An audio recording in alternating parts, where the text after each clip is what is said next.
Hi, I'm John, aka the Chipdrop Master, aka the Log Master. And this video is to espouse all the virtues there are of using the Chipdrop service. I've been using Chipdrop for the last, probably 2 years or so now, and I cannot be happier with the service. Like all the other videos on this channel, this is unsponsored, unbiased. No one from Chipdrop knows that I'm making it. No one from Chipdrop probably even knows I exist. However, I am so happy with the service, I wanted to go ahead, fire up the camera, show some of the fruits of the things that they deliver, both in log form and chip form, and give you my thoughts on it.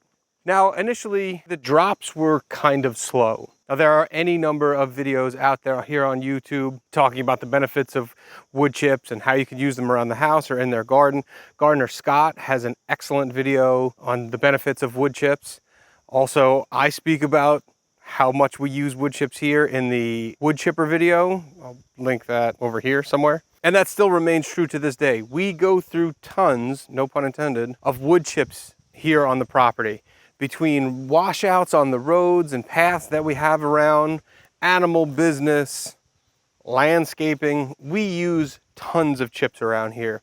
About 2 years ago, I signed up for the service, and in the beginning, the chip drops were kind of sporadic. We'd get one like every 6 months, random on a Tuesday. First off, I'd like you to know, you have no advanced warning of when the chips are coming. You may sign up for a drop, probably forget about it, and then randomly you'll get a phone call from a guy that says, I got a truckload of chips coming in 5 minutes.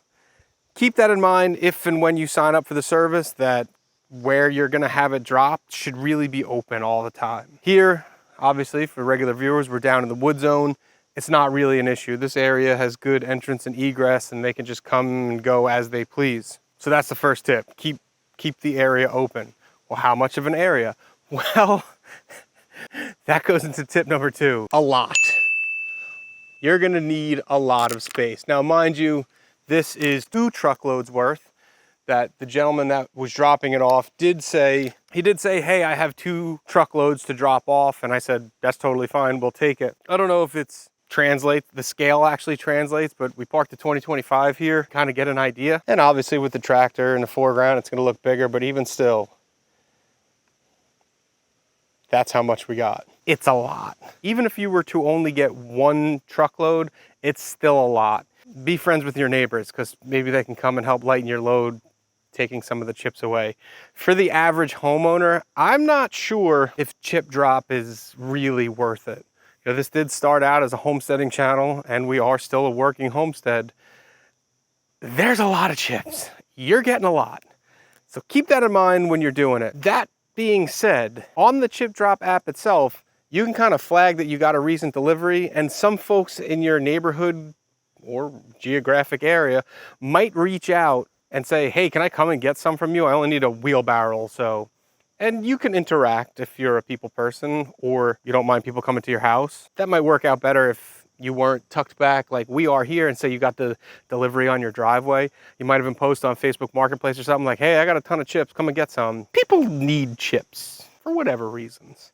And you might be able to lighten your load that way. But be prepared for the gross tonnage that's being delivered at a moment's notice. Now, when you log into the Chipdrop app or website, you're gonna have a couple of options. Chips only, with notes, no pine, whatever, it's up to you. Chips with a little logs mixed in, or logs only. Me personally, my standing order is chips with a little bit of logs. Obviously, we burn wood here in the winter to make sure that we keep our energy costs down, part of the homesteading thing.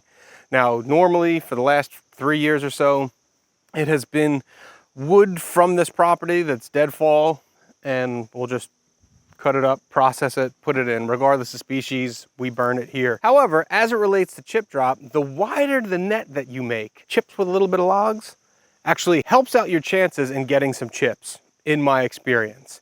Like I started with, when we first started, it was chips only. I was a little bit of a chip snob. And subsequently, 2 things opened up. The options to say a little bit of logs in there is okay, and also the ability to tip. We'll get to that in a second. When I said it was okay to add a little bit of logs in there, we're already processing them anyway, the drops started to come more frequently. And for the final option, where it says logs only, that I had to stop. They were coming so frequently, I actually had to stop them. In the last, I don't know, couple of weeks, call it, we received 3 dump trucks worth of wood. I know that, you know, there are other firewood folks here on YouTube that watch the channel and they get them by the tractor trailer loads. It's not that, but for someone whom doesn't sell, like myself, and you're just interested in heating your house or maybe having some wood around for a fire pit, $20 for a dump truck's worth of wood is a pretty legit deal. Say you're doing a little side hustle where you're making bundle wood, it's hard to beat 20 bucks. Which brings me to the third option, where you have the ability to throw a little money in the hat to kind of grease the wheels and get this process moving for you. And I could say without question, the additional money that you can throw in really speeds up your delivery pace. In my particular area, which I'm not going to show, but you can check it on your app or you can check it on the website, you can see how long people in your geographic area have waited for their drops.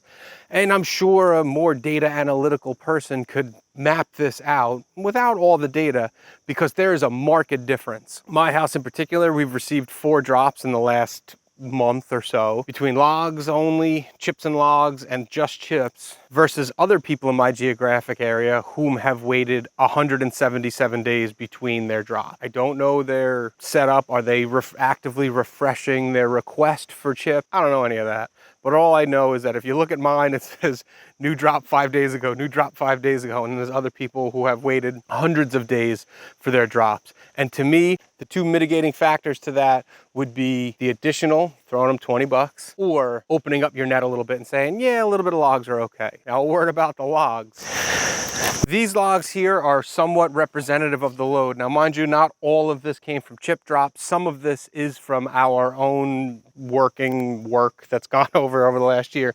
But all this stuff outward facing is things that came from Chipdrop. In my experience, they're not always cut down to these nice 16-inch lengths. You might get a big, gigantic piece. So you have to factor that into your decision making. Is it okay? Can I move? Can I buck down? Do I have a chainsaw? Some of this bigger stuff down into more digestible pieces, or do you keep it at, no, I can only take chips only? That's up to you.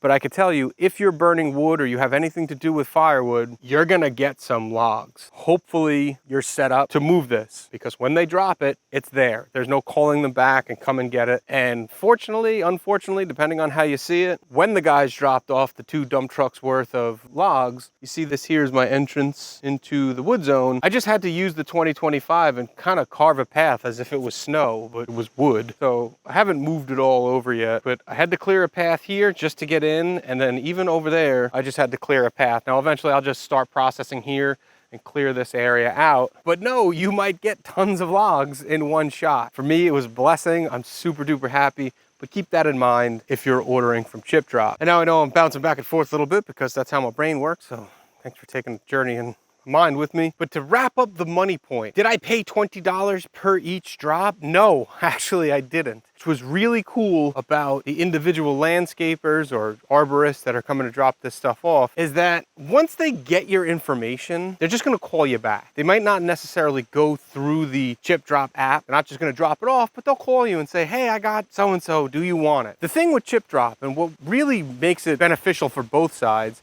is that in certain areas, these guys might go cut down a tree and the homeowner might say, get rid of it all. Get rid of all, I don't wanna see hide nor hair of this tree.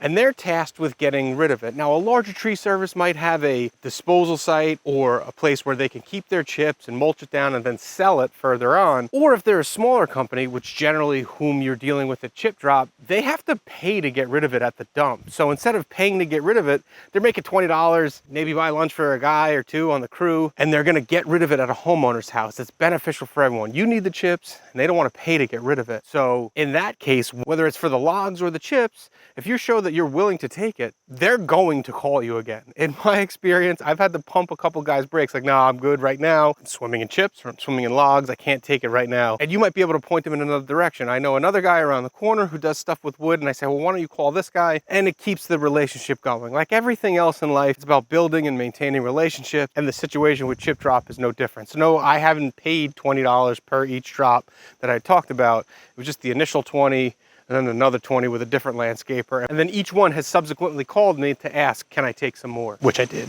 Now, $20 might seem more than you're willing to spend for some people. I understand that. I'll never spend anybody else's money. However, in my area, one bucket from my local landscaping place, one John Deere bucket's worth of wood chips is $35. Now mind you, that includes delivery, and I'm sure you're not just getting one bucket, but this pile here, if I was to order it from my local landscaper, who's just gonna drop it off anyway, is worth like $1,000 worth of chips. So the 20 bucks that you're throwing into the hat to kind of raise your name up to the top of the list, to me, seems worth it. And was there anything else you should expect with the chip drop? And I don't know if this is everyone's experience, but I know that it's been mine. Every once in a while, you get something wacky that comes along. I remember the first chip drop that we had, the man left a ratchet here, 3/4-inch ratchet, and a log sling. It must have just been in the back. And I called him back up and I said, hey, you left your stuff here? And he said, hey, just have it. Okay, cool. Free log strap. Nothing wrong with that. Also, on this last particular drop, the guy left it here on the side. I buried it here. But he left me this beautiful cherry burl, which maybe I'll put this on Marketplace for $40. Maybe someone will buy it, and maybe I'll offset my cost. I wouldn't be really intimidated by the money factor, because you're probably gonna make it back. If you're the entrepreneurial type, perhaps you're busting up some of the logs and selling them yourself. Or if you say, sure, come on by my house and get some wood chips, $1 a wheelbarrow. Who's not gonna take you up on $1 for a wheelbarrow worth of chips? Come on now. For the last small bit of irony, perhaps it's coincidence, perhaps not. Don't think I didn't notice that the chip drop guy buried my wood chipper here. See you in the spring, buddy.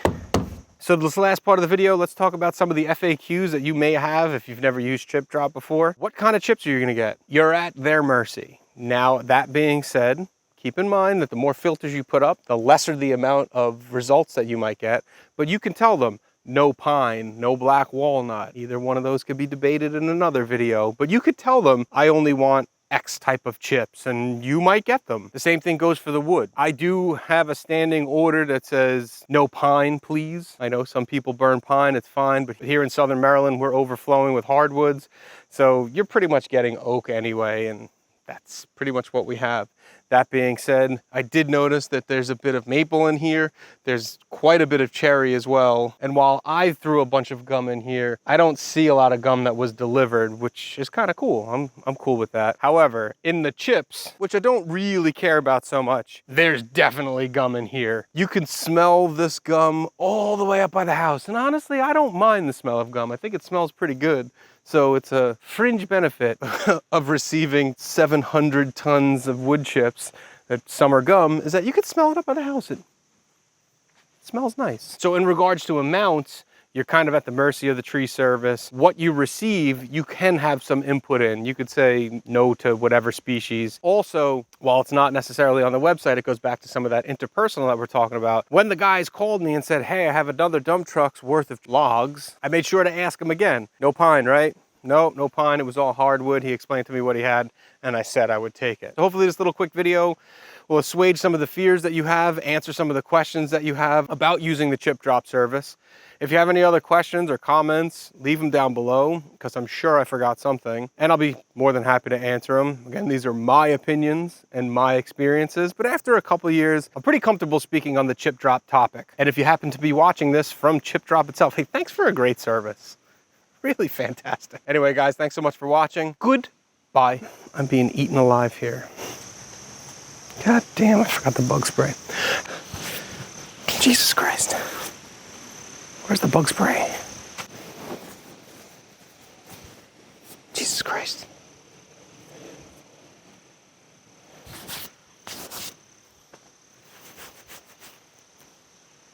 Being eaten alive by mosquitoes, so hit the like button, would you?